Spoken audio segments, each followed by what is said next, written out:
10ാം തരം അടിസ്ഥാന പാഠാവലിയിലെ 3ാമത്തെ യൂണിറ്റിലെ 2ാമത്തെ പാഠഭാഗമാണ് വള്ളത്തോൾ നാരായണ മേനോൻ്റെ സാഹിത്യമഞ്ജരി 7ാം ഭാഗത്തുനിന്ന് എടുത്തിട്ടുള്ള എൻ്റെ ഭാഷ. ആധുനിക കവിത്രയത്തിൽ ശ്രദ്ധേയനാണ് വള്ളത്തോൾ നാരായണ മേനോൻ. ആധുനിക കവിത്രയം മഹാകവി കുമാരനാശാൻ, ഉള്ളൂർ എസ് പരമേശ്വരയ്യർ, വള്ളത്തോൾ എന്നിവരാണല്ലോ. മലയാള പദ്യസാഹിത്യത്തിന് പുതുജീവൻ നൽകിയതോടൊപ്പം കാലഘട്ടത്തിന് അനുയോജ്യമായ രീതി കവിതയിൽ സ്വീകരിച്ചു.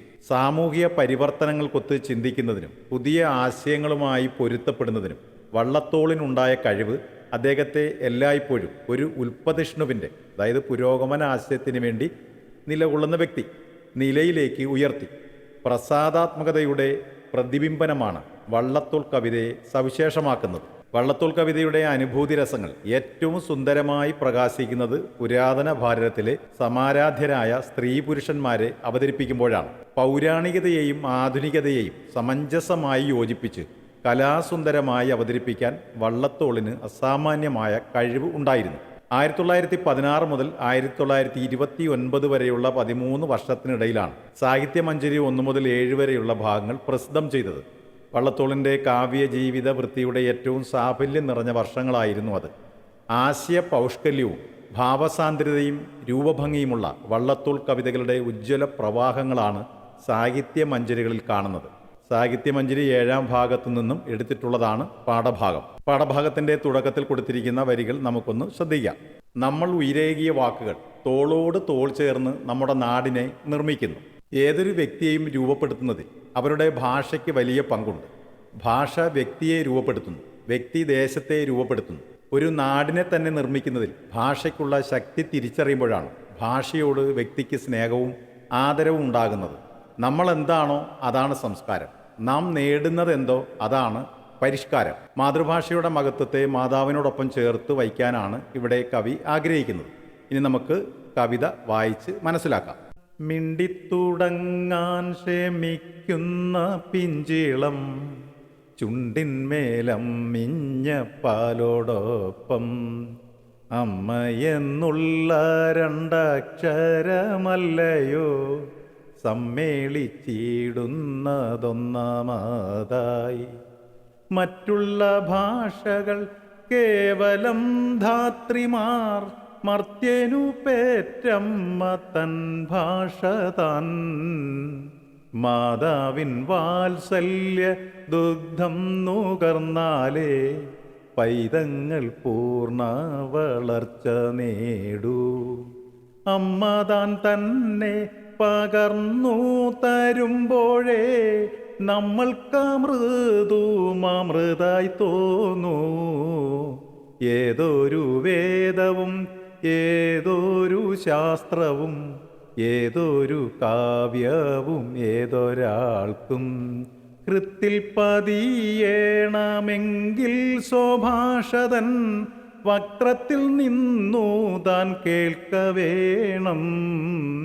ഹൃദ്യം സ്വഭാഷതൻ സ്വീകരമോരോന്നും ഉൾത്തേനായി ചേരുന്നു ചിത്തതാരിൽ. അന്യബിന്ദുക്കളോ തൽബഹിർഭാഗമേ മിന്നിച്ചു നിൽക്കുന്ന തൂമുത്തുകൾ. ആദിമകാവ്യവും പഞ്ചമവേദവും നീതിപ്പൊരുളും ഉപനിഷത്തും പാടി സ്വകീയരെ കേൾപ്പിച്ച കൈരളി പാടവഹീനെ എന്നാർ പറയും. ബുദ്ധിമാന്മാരെ സ്വഭാഷത്തറവാട്ടിൽ സ്വത്തു വളർത്തുവാൻ യത്നം ചെയ്വിൻ. ആലസ്യത്തിനു നിവാഭാമ്പു നൽകുവിൻ, പാലത്തിലോലും വിയർപ്പിനാലേ. ഏറെ വാക്കെന്തിനു നാളെ മുതൽക്കിനി കൈരളി തൻ്റെ ഗൃഹാങ്കണത്തിൽ. പാണ്ഡിത്യഭിക്ഷയ്ക്കായി വന്നവർ ഭാണ്ഡം നിറച്ചേ തിരിച്ചു കൂടൂ. കേടറ്റൊരൗദാര്യ ശീലത്തിലെന്നേ കേളി കേട്ടുള്ളവർ കേരളീയർ. ഇനി നമുക്ക് പാഠഭാഗത്തിൻ്റെ ആശയം ഒന്ന് മനസ്സിലാക്കാം. ഒരു കുഞ്ഞ് ജനിച്ച് ആ കുഞ്ഞ് സംസാരിക്കാൻ തുടങ്ങുന്നത് മുതൽ അമ്മിഞ്ഞ പാലോടൊപ്പം സംസാരിക്കുന്നത് അമ്മ എന്നുള്ള രണ്ടക്ഷരമാണ്. മറ്റുള്ള ഭാഷകൾ ആവട്ടെ കേവലം ധാത്രിമാർ, ധാത്രി വളർത്തമ്മയാണ്, മാത്രമാണ്. ഒരു വ്യക്തിയെ സംബന്ധിച്ചിടത്തോളം അവരുടെ പെറ്റമ്മ സ്വന്തം ഭാഷയാണ്. ആ അമ്മയുടെ വാത്സല്യമാകുന്ന പാൽ നുകർന്നാലേ കുട്ടികൾ ശരിയായ അർത്ഥത്തിൽ വളർച്ച നേടും. അങ്ങനെ അമ്മ തന്നെ പകർന്നു തരുമ്പോഴാണ് അമൃതായാൽ പോലും അത് അമൃതായി മാറുകയുള്ളൂ. ഏതൊരു അറിവും, വേദം, ഏതൊരു ശാസ്ത്രവും, ഏതൊരു കാവ്യവും ഒരാൾക്ക് അയാളുടെ ഹൃദയത്തിൽ പതിയണമെങ്കിൽ സ്വന്തം ഭാഷ സംസാരിക്കുന്ന വ്യക്തിയുടെ വക്രം, മുഖം, വക്രത്തിൽ നിന്ന് അത് കേൾക്കണം. ഹൃദ്യം സ്വഭാഷതൻ ശീകരം, ശീകരം ജലഗണമാണ്. ഓരോന്നും ഉള്ളിൽ തേനായി വന്നു ഭവിക്കുന്നു. അന്യബിന്ദുക്കളോ അന്യഭാഷയാകട്ടെ തൽ ബഹിർഭാഗമേ, പുറത്ത് മിന്നിച്ചു നിൽക്കുന്ന തൂമുത്തുകൾ മാത്രമാണ്. ആദ്യ കാവ്യവും അതികാവ്യം വാൽമീകി രാമായണമാണ്. പഞ്ചമവേദവും മഹാഭാരതം. നീതിപ്പൊരുളും നീതിസാരം നിയമങ്ങളുടെയും ധർമ്മശാസ്ത്രങ്ങളുടെയും പ്രധാനമായ അംശമാണ്. ഉപനിഷത്തും ഭാരതത്തിലെ വൈദിക സാഹിത്യത്തിൻ്റെ ഒരു വിഭാഗമാണ് ഉപനിഷത്ത്. ഉപനിഷത്തും പാടി സ്വന്തം ദേശക്കാരെ കേൾപ്പിച്ച കൈരളി, മലയാള ഭാഷയാണ് കൈരളി. പാടവം, സാമർത്ഥ്യം, കഴിവ്. പാടവഹീനയെന്ന്, കഴിവില്ലാത്തവളെന്ന് ആരാണ് പറയുക? അല്ലയോ ബുദ്ധിമാന്മാരെ, സ്വന്തം ഭാഷയാകുന്ന തറവാട്ടിൽ സ്വത്ത് വളർത്താൻ നിങ്ങൾ ശ്രമിക്കുക. ആലസ്യത്തിന്, അലസതയ്ക്ക്, നിവാമ്പു ഉദകക്രിയയ്ക്കുള്ള ജലം നിങ്ങളുടെ നെറ്റിയിലെ വിയർപ്പിനാൽ നൽകുക. കൂടുതലായി പറയുന്നത് എന്തിന്? നാളെ മുതൽക്ക് മലയാള ഭാഷയുടെ വീട്ടുമുറ്റത്ത് പാണ്ഡിത്യ ഭാഷയ്ക്ക് എത്തുന്നവർ ഭാണ്ഡം നിറച്ച് മടങ്ങണം. യാതൊരുവിധ സങ്കുചിതത്വവുമില്ലാതെ എന്തും മറ്റുള്ളവർക്ക് നൽകുന്ന ശീലത്തിനുടമകളാണ് കേരളീയർ എന്ന് ലോകം തിരിച്ചറിയട്ടെ. ഇനി നമുക്ക് പാഠഭാഗത്തിലെ ചോദ്യങ്ങളും അതിൻ്റെ ഉത്തരവും പരിചയപ്പെടാം. ഒന്നാമത്തെ ചോദ്യം, മാതൃഭാഷയെക്കുറിച്ചുള്ള കവിയുടെ നിരീക്ഷണങ്ങൾ കണ്ടെത്തി അവതരിപ്പിക്കുക. ഭാഷയും മനുഷ്യനും തമ്മിലുള്ള ആത്മബന്ധത്തിൻ്റെ വികാരനിർഭരമായ ആവിഷ്കാരമാണ് എൻ്റെ ഭാഷ. ജനനം മുതൽ മരണം വരെ ഓരോ മനുഷ്യനും ജീവിക്കുന്നത് ഭാഷയ്ക്കകത്താണെന്ന ബോധമാണ്. മിണ്ടിത്തുടങ്ങാൻ തുടങ്ങുന്ന ഭാഷയും മനുഷ്യനും തമ്മിലുള്ള ആത്മബന്ധത്തിൻ്റെ വികാരനിർഭരമായ ആവിഷ്കാരമാണ് എൻ്റെ ഭാഷ. ജനനം മുതൽ മരണം വരെ ഓരോ മനുഷ്യനും ജീവിക്കുന്നത് ഭാഷയ്ക്കകത്താണെന്ന ബോധമാണ്. മിണ്ടിത്തുടങ്ങാൻ ശ്രമിക്കുന്ന എന്ന് തുടങ്ങുന്ന വരികൾ കവിയെ കൊണ്ട് എഴുതിക്കുന്നത്. ജീവിതമെന്നാൽ ഭാഷയിൽ നിന്ന് തുടങ്ങി ഭാഷയിൽ അവസാനിക്കുന്ന പ്രക്രിയയാണെന്ന് വ്യക്തം. അമ്മിഞ്ഞ പാലിനോടൊപ്പം ലഭിക്കുന്നതാണ് അമ്മ എന്നുള്ള രണ്ടക്ഷരവും. എന്തും ഹൃദയത്തിൽ പൂർണ്ണമായി പതിയുന്നത് സ്വഭാഷയിലൂടെയാണ്. മറ്റുള്ള ഭാഷകൾ കേവലം ധാത്രിമാർ എന്നതിലെ കേവലം എന്ന പ്രയോഗം വളരെ പ്രസക്തമാണ്. പെറ്റമ്മയ്ക്ക് പകരമാവില്ല ഒരിക്കലും വളർത്തമ്മ, മാതൃഭാഷയ്ക്ക് പകരമാവില്ല മറ്റൊരു ഭാഷയും എന്ന സത്യം അസാധാരണമായ ആർജവത്തോടെയാണ് കവി ഇവിടെ ആവിഷ്കരിച്ചിരിക്കുന്നത്. രണ്ടാമത്തെ ചോദ്യം, കവിതയ്ക്ക് ഉചിതമായ ഈണവും താളവും നൽകി ഭാവാത്മകമായി അവതരിപ്പിക്കുക എന്നുള്ളതാണ്. സാധാരണയായി നമ്മൾ കവിതകൾ പലപ്പോഴും ചൊല്ലാറുണ്ട്. അതിൻ്റെ ഈണവും ഭാവവും ഒക്കെ നമ്മൾ തിരിച്ചറിഞ്ഞാണ് ചൊല്ലാറുള്ളത്. ഒരു കവിത എങ്ങനെ ഈണത്തോടുകൂടി, ഭാവത്തോടുകൂടി, താളത്തോടുകൂടി ചൊല്ലാം എന്നുള്ളത് ക്ലാസ് മുറികളിൽ നിങ്ങൾ പരിചയപ്പെട്ടിട്ടുള്ളതാണ്. ഇവിടെ മഞ്ചരി വൃത്തത്തിൽ എഴുതപ്പെട്ട വരികൾ ചൊല്ലുന്ന ഒരു രീതിയുണ്ട്. നമുക്ക് വേണമെങ്കിൽ ഇവിടെ ഒന്ന് പരിചയപ്പെടാം. മിണ്ടിത്തുടങ്ങാൻ ശ്രമിക്കുന്ന പിഞ്ചീളം ചുണ്ടിന്മേലമ്മിഞ്ഞ പാലോടൊപ്പം അമ്മയെന്നുള്ള രണ്ടക്ഷരമല്ലയോ സമ്മേളിച്ചിടുന്നതൊന്നാമതായി. മറ്റുള്ള ഭാഷകൾ കേവലം ധാത്രിമാർ, മർത്യന്നു പെറ്റമ്മ തൻ ഭാഷ താൻ. ഇതൊരു ഈണമാണ്. വടക്കൻ പാട്ടിൻ്റെ ഒരു ഈണത്തിലാണ് ഞാൻ ഈ കവിത ആദ്യം ചൊല്ലിയിട്ടുള്ളത്. അതും നിങ്ങൾക്ക് വേണമെങ്കിൽ പരിശീലിക്കാവുന്നതാണ്. ഈ വൃത്തത്തിലെ കവിതയ്ക്ക് ഒരു പ്രത്യേകത നമുക്ക് ഇഷ്ടപ്പെട്ട രീതിയിൽ ചൊല്ലാൻ കഴിയുമെന്നുള്ളതാണ്. മിണ്ടിത്തുടങ്ങാൻ ശ്രമിക്കുന്ന പിഞ്ചീളം ചുണ്ടിന്മേലമ്മിഞ്ഞ പാലോടൊപ്പം അമ്മയെന്നുള്ള രണ്ടക്ഷരമല്ലയോ സമ്മേളിച്ചിടുന്നതൊന്നാമതായി. മറ്റുള്ള ഭാഷകൾ കേവലം ധാത്രിമാർ, മർത്യന്നു പെറ്റമ്മ തൻ ഭാഷ താൻ. മാതാവിൻ വാത്സല്യ ദുഗ്ധം നുകർന്നാലേ പൈതങ്ങൾ പൂർണ്ണ വളർച്ച നേടൂ, പൈതങ്ങൾ പൂർണ്ണ വളർച്ച നേടൂ. ഈ ഈണത്തിൽ വേണമെങ്കിലും നിങ്ങൾക്ക് കവിത ചൊല്ലാവുന്നതാണ്. മൂന്നാമത്തെ ചോദ്യം. ബുദ്ധിമാന്മാരെ സ്വഭാഷ തറവാട്ടിൽ സ്വത്ത് വളർത്തുവാൻ യത്നം ചെയ്യുവിൻ. ഏറെ വാക്കെന്തിന്, നാളെ മുതൽക്കിനി കൈരളി തൻ്റെ ഗൃഹാങ്കണത്തിൽ പാണ്ഡിത്യ ഭിക്ഷയ്ക്കായി വന്നവർ ഭാണ്ഡം നിറച്ച് തിരിച്ചുകൂടും. മാതൃഭാഷയുടെ സ്വത്ത് വർദ്ധിപ്പിച്ച് വിജ്ഞാന ഭാഷയായി വളർത്തുന്നതിന് എന്തെല്ലാം പ്രവർത്തനങ്ങളാണ് ഇതുവരെ നടന്നിട്ടുള്ളത്, ഇനിയും എന്തെല്ലാമാണ് ഏറ്റെടുക്കാനുള്ളത്, ചർച്ച ചെയ്ത് നിരീക്ഷണങ്ങൾ അവതരിപ്പിക്കുക. ഒരു ജനതയുടെ സംസ്കാരത്തിൻ്റെ പ്രതീകമാണ് ഭാഷ. സാംസ്കാരികമായ കൊടുക്കൽ വാങ്ങലുകൾ നടക്കുന്നത് ഭാഷയിലൂടെയാണ്. മാതൃഭാഷയുടെ നഷ്ടം ഒരു ജനതയെ സ്വത്വനഷ്ടത്തിലേക്കും അതുവഴി സാംസ്കാരികമായ അപജയത്തിലേക്കും നയിക്കും. നമ്മുടെ ഭാഷയെ ശക്തിപ്പെടുത്തുന്നതിൽ എഴുത്തുകാർ വലിയ പങ്ക് വഹിച്ചിട്ടുണ്ട്. വ്യത്യസ്ത ചിന്താധാരകൾ ഉൾക്കൊണ്ട് വിജ്ഞാന ഭാഷയായി വളരാൻ മലയാളത്തിന് കഴിഞ്ഞിട്ടുണ്ട്. മലയാള ഭാഷയുടെ വികാസത്തിന് സാരവത്തായ സംഭാവന നൽകിയ ക്രിസ്ത്യൻ മിഷണറിമാരിൽ പ്രമുഖനാണ് അർണോസ് പാതിരി. ഇങ്ങനെ വളർന്നു വന്ന ഭാഷയെ കാലോചിതമായി മാറ്റങ്ങൾ വരുത്തി ശക്തിപ്പെടുത്തുന്നതിന് ഭാഷാ സംരക്ഷണ സമിതി നിരവധി പ്രവർത്തനങ്ങൾ ആവിഷ്കരിച്ച് നടപ്പിലാക്കി. ലോകം ഇന്ന് ഒന്നായി തീർന്നിരിക്കുന്നു. ഇത്തരം ഒരു സാഹചര്യത്തിൽ ഇതര ഭാഷകളിൽ നിന്ന് പദങ്ങൾ സ്വീകരിച്ചും നവീകരിച്ചും ഒരു വിജ്ഞാന ഭാഷയായി മലയാളത്തെ മാറ്റാൻ നമുക്ക് കഴിയും. മറ്റൊരു ചോദ്യം. ഏതൊരു വേദവും ഏതൊരു ശാസ്ത്രവും ഏതൊരു കാവ്യവും ഏതൊരാൾക്കും കൃത്തിൽ പതിയണമെങ്കിൽ സ്വഭാഷതൻ വക്തത്തിൽ നിന്നു താൻ കേൾക്ക വേണം. വള്ളത്തോളിൻ്റെ വരികളാണ്. വിദേശ ഭാഷയിലൂടെയുള്ള വിദ്യാഭ്യാസം ശ്രമകരവും പഠിതാക്കളെ സംബന്ധിച്ചിടത്തോളം കഠിനവുമാണ്. നമ്മുടെ കുട്ടികൾ അതിന് കനത്ത വില നൽകേണ്ടി വരും. മഹാത്മാഗാന്ധിയുടെ വാക്കുകളാണ്. വള്ളത്തോളിൻ്റെ വരികളും ഗാന്ധിജിയുടെ അഭിപ്രായവും പഠനമാധ്യമത്തെ സംബന്ധിച്ചുള്ള സമൂഹത്തിൻ്റെ സമകാലിക സമീപനവും വിശകലനം ചെയ്ത് പഠനമാധ്യമം മാതൃഭാഷയാകണമെന്ന വിഷയത്തിൽ മുഖപ്രസംഗം തയ്യാറാക്കുക. മുഖപ്രസംഗം അഥവാ എഡിറ്റോറിയൽ കുറിപ്പ് തയ്യാറാക്കുന്നത് നേരത്തെ പരിചയപ്പെട്ടിട്ടുള്ളതാണ്. അതിൻ്റെ പ്രധാനപ്പെട്ട മൂല്യനിർണ്ണയ സൂചകങ്ങളും നിങ്ങൾ പരിചയപ്പെട്ടിട്ടുണ്ടാകുമെന്ന് വിശ്വസിക്കുന്നു. എങ്കിലും ഞാനൊന്ന് സൂചിപ്പിച്ചു പോകാം. തലക്കെട്ട് നൽകണം, ആമുഖം വേണം, വിഷയത്തോട് നീതി പുലർത്തണം, നിലപാട് വ്യക്തമാക്കണം, ഉപസംഹാരം വേണം, അതുപോലെ ഖണ്ഡിക തിരിക്കണം. ഭാഷയുടെ ശക്തിയും സൗന്ദര്യവും മഹത്വവും തിരിച്ചറിഞ്ഞ മഹത് വ്യക്തിത്വത്തിന് ഉടമകളാണ് വള്ളത്തോളും മഹാത്മാഗാന്ധിയും. ഭാഷാ പഠനമെന്നാൽ സംസ്കാര പഠനമാണ്. ഓരോ മനുഷ്യനും തന്നെ ആവിഷ്കരിക്കുന്നത് സ്വന്തം ഭാഷയിലൂടെയാണ്. മാതൃഭാഷയുടെ നഷ്ടം ഒരു ജനതയെ സ്വത്വനഷ്ടത്തിലേക്കും അതുവഴി സാംസ്കാരിക അപജയത്തിലേക്കും നയിക്കും. ഓരോ വ്യക്തിയും പിറന്നു വളരുന്ന ജീവിത പരിസ്ഥിതിയിൽ നിന്ന് ആർജിക്കുന്ന ഭാഷയാണ് മാതൃഭാഷ. അതിനാൽ പഠന മാധ്യമം മാതൃഭാഷ തന്നെയായിരിക്കണം. മാതൃഭാഷ സംസാരിക്കുന്നതിന് പിഴ ഈടാക്കുന്ന ചില സംഭവങ്ങൾ സമകാലിക വിദ്യാഭ്യാസത്തിൽ കണ്ടിട്ടുള്ളതാണ്.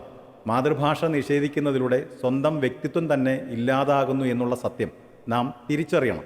മനുഷ്യജീവിതത്തിലെ സുപ്രധാനമായ കാലമാണ് വിദ്യാഭ്യാസ കാലം. അവിടെ ഭാഷയ്ക്ക് വലിയ സ്വാധീനമുണ്ട്. എന്നാൽ അതിനു മുമ്പ് തന്നെ ഭാഷ വ്യക്തിയിലുണ്ട് എന്നുള്ളതാണ് വസ്തുത. മാതൃഭാഷ വികാരത്തിൻ്റെ ഭാഷയാണ്. വൈകാരിക തലത്തെ സ്പർശിച്ച് ഉണർത്താനും വൈജ്ഞാനിക വികാസം നേടാനും ഭാഷ സഹായിക്കുന്നു. മാതൃഭാഷ ചിന്തയുടെ ഏകകമാണ്. ചെമ്മേ സ്വഭാഷയിൽ സംസാരിക്കുന്നതാണ് അമ്മ വിളമ്പിത്തരുന്ന ഭോജ്യം.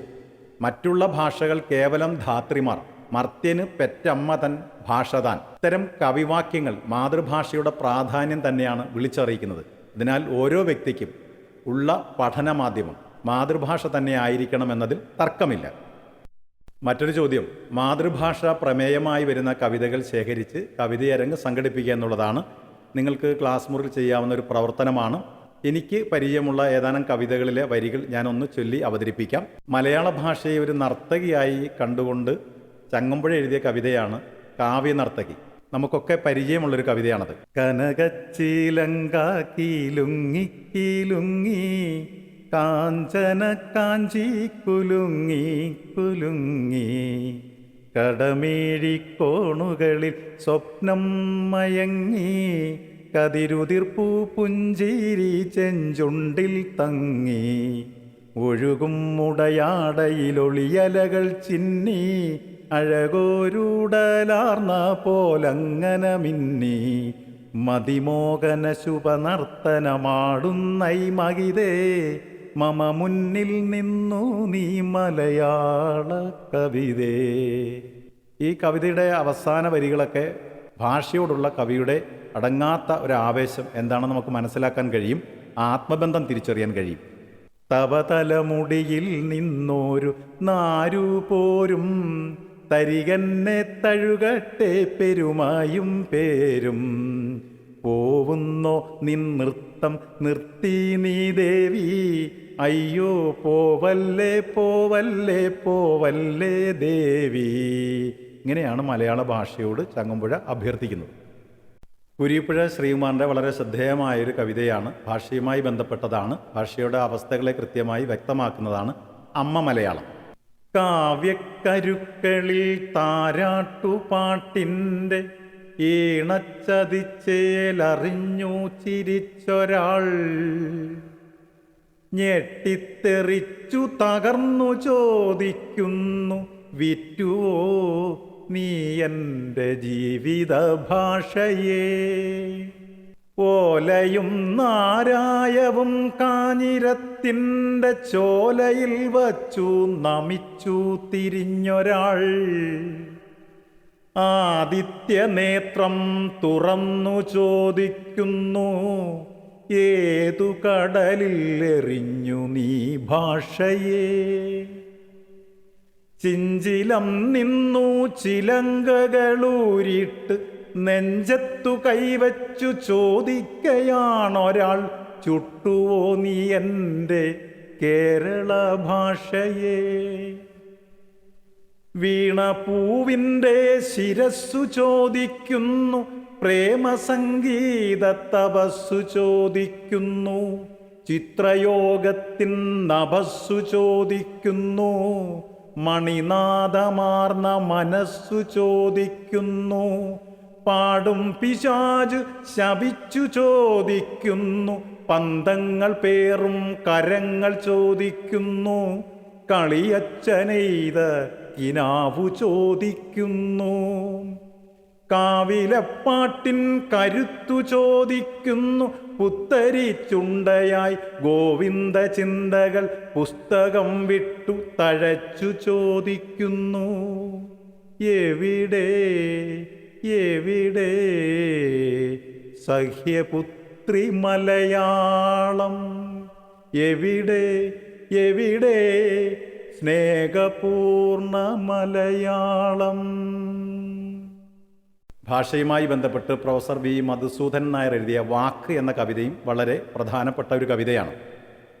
അച്ഛനും അമ്മയും വാക്കെന്നു കേട്ടു ഞാൻ, അക്ഷരപ്പിച്ച നടന്നു നിലാവിലെ നീലവാനം പോലെ, ഞാനൂറി വന്നൊരാ നാദമൂകാചലം എന്നിൽ അലിഞ്ഞുപോയി. മക്കളെ എന്നു പാലൂറുന്നൊരൻപ് എനിക്കൊക്കെയും തന്നു തിരുത്തും വയമ്പ്, വിൺപൊക്കത്തിലെന്നെ എടുത്തുയർത്തും വൻപ്, ചൊൽക്കളിപ്പാട്ടം കളിമ്പങ്ങൾ ചുറ്റിലും എൻ മണമൊക്കെയുണ്ണിക്കുന്നു പൂവുകൾ.